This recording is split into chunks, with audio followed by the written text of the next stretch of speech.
welcome to the evening news. I am Kayode Adibayo.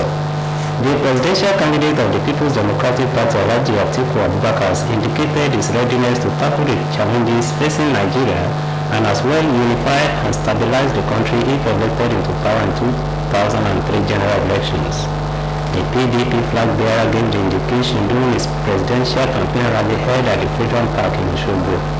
He observed that the unity of the country is sacrosanct, saying required steps will be taken to ensure that the bond of unity is strengthened and made more stronger. According to him, a revival of the lost glory of Nigeria is a task that must be done, adding that his administration will restructure the country and restore its honor. He maintained that Osun State stands to benefit from the PDP administration if elected at the national level, saying he will ensure that the state is industrialized so as to provide job opportunities for the people. While congratulating the people of Osun State for voting PDP in the last governorship election, he urged them to demonstrate same gesture in the next general elections. Governor Ademola Adeleke has described the story making the round about the award of contract by his administration for the reconstruction of the road leading to the Adeleke University as a complete falsehood and product of malicious misinformation. This is contained in a release signed by the spokesperson to the governor, Malam Rashid Olawale. According to the release, the new government is still settling down and has not awarded any contract, adding that the reconstruction of the said road is a project of the federal government to service the Federal Polytechnic Ede and has been ongoing since the time of Oyetola's administration. It urges the public to disregard the report as it is a failed attempt to undermine the integrity of the state governor and that of the administration. Osun State Governor Senator Ademola Adeleke says he did not withdraw any money from the state account, describing the allegation being peddled on social media that Governor Ademola Adeleke withdrew 5 billion naira from state account as baseless and unfounded. This is contained in a release by the spokesperson to the governor, Malam Rashid Olawale. According to the release, Governor Adeleke had claimed his inauguration announced the freezing of all state and local government accounts. It wondered how can such amount be withdrawn from state account on the day of inauguration when the new leader had no access to state accounts. It appealed to members of the public to ignore the rumor as a product of mischief makers, adding that Governor Adeleke is on seat to service the people and not interested in self-enrichment. The Central Bank of Nigeria has restricted cash withdrawals from over-the-counter automated teller machines to 100,000 naira and 500,000 naira per week for individuals and corporate organizations. The Apex Bank disclosed this in a circular to all deposit money banks and other financial institutions and signed by the Director, Banking Supervision Department of CBN, Mr. Haruna Mustafa, adding that daily withdrawal from ATMs will now be 20,000 naira subject to 100,000 naira per week. The CBN also directed deposit money banks and OFIS to load only 200 naira and lower denominations into their ATMs. However, these positions were not acceptable to mobile money operators as well as the organized banks' customers, who have now threatened to take steps to express their opposition to the new regulations. However, the President, Bank Customers Association of Nigeria, Dr. Uju Ugubunka, commended the CBN on the policy. He however noted that such policy cannot function in a country where most of its citizens are market women who cannot make use of electronic payment channels. Vice President Yemi Osinbajo said Nigeria's friendship with Vietnam can yield much more beneficial fruit for citizens of both countries.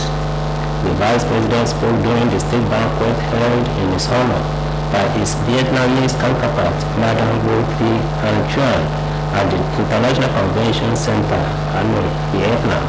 He assured that Nigeria and the Southeast Asian country will continue to deepen cooperation across different sectors with anticipatory greater collaboration. According to the Vice President, with the tropical climate, relatively high population and developmental aspirations have dictated paying serious attention to agriculture and manufacturing.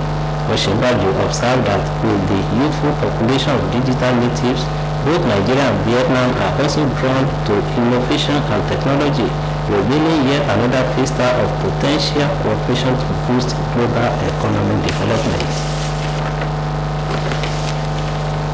Minister of Humanitarian Affairs, Disaster Management and Social Development, Hajia Sadia Umar Farouk, has charged the beneficiaries of the 6 weeks end skills training of Pilots 2 to take the opportunity seriously to experience a positive change by engaging in productive and income-generating activities.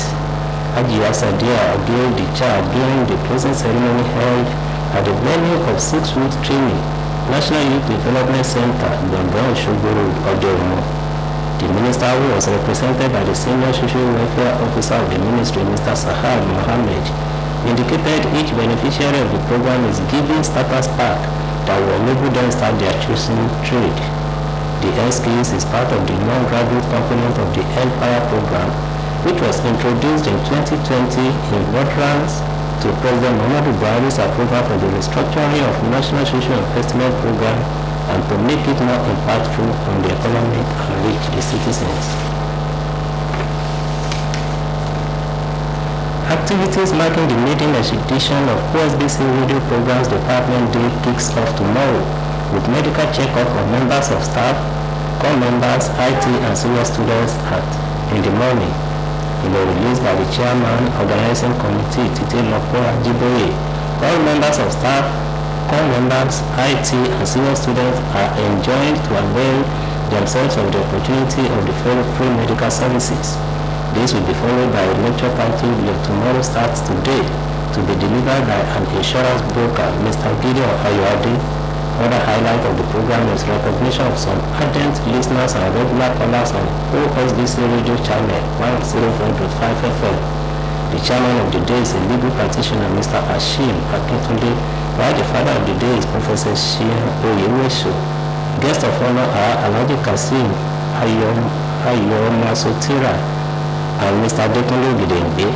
Dignitaries expected at the program are Oba Olusayo Nubangi, Owaluko of Iluko Jesha, Salu of Edoaba, Oba Abdurrasak Adegoke, Alawi of Awo, Oba Awara of Iwaraife, and Lodja of Ibodi Oba Nisade Abuluaji. Venue is the Open Air Studio, Ileawiye, Kedale, Osogbo. Activities marking the maiden edition of Islamic and Prophetic Medicine Practitioners Association of Nigeria kick off tomorrow under the chairmanship of Alhaji Teslim Abdulaziz Egbeli, with the seminar themed Drug Abuse, Islamic Perspective, while the keynote speaker is Dr. Orome Abdullahi. This is contained in a release by Alhaji Abdullahi Shiambola and made available to Osbc News. According to the release, the invited guest of honor is Akiri of Ikire, Oba Abdulaziz Olatubosun Adebanji, Commissioner of Police, Osun State Command, CP Olaleye Faleye, Director of NAFDAC in Osun State, Ameko Musa Ibrahim, Osun State Commandant of MDLA, Mr. Yomade Ogunbiyi. Venue of the event is World Thief Event Center, Lameko area, Osogbo, Osun State. Now to sports. Tragedy struck at the ongoing Delta 2022 National Sports Festival when Imo State boxer Chuks Buarugo, who was earlier knocked out in their 86kg bout by Prince Gabi Amago of Delta State, slumped and died before getting to a medical center in Asaba. Following the knockout loss to Amago, Buarugo tried to walk out of the Asaba Event Center venue of the bout when he slumped, drawing the attention of medics who battled to resuscitate him. Doctors placed him on oxygen and tried to stabilize him, but he died before getting to the hospital.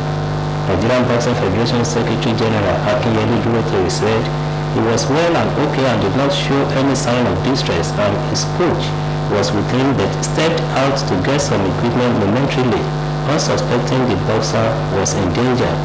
Durotoye added that it's one of those tragedies witnessed at sports venues, with athletes having underlying health conditions, saying his death has nothing to do with the bout. Now to the foreign scene. A court in Argentina has sentenced Vice President Cristina Fernandez de Kirchner to to 6 years in jail for corruption in a case that has shaken the country. Ms. Fernandez, aged 69, was found guilty of fraudulent administration over the awarding of public works contract to a friend, but she is unlikely to serve jail time because of her immunity via her government roles and is expected to launch a lengthy appeals process. She has also been banned from public office for life, but will continue in her role as vice president while the case goes through higher court. Prosecutors had sought a 12-year jail sentence, but Fernandez said the charges against her were politically motivated, as she described herself as the victim of a judicial mafia. Prior to the ruling, she had also accused the prosecutors of lying and slandering her. It is the first time ever that a vice president has been convicted of a crime while in office in Argentina. And that ends the evening news on Osbc TV. Please join us at 7 for major report. Good evening.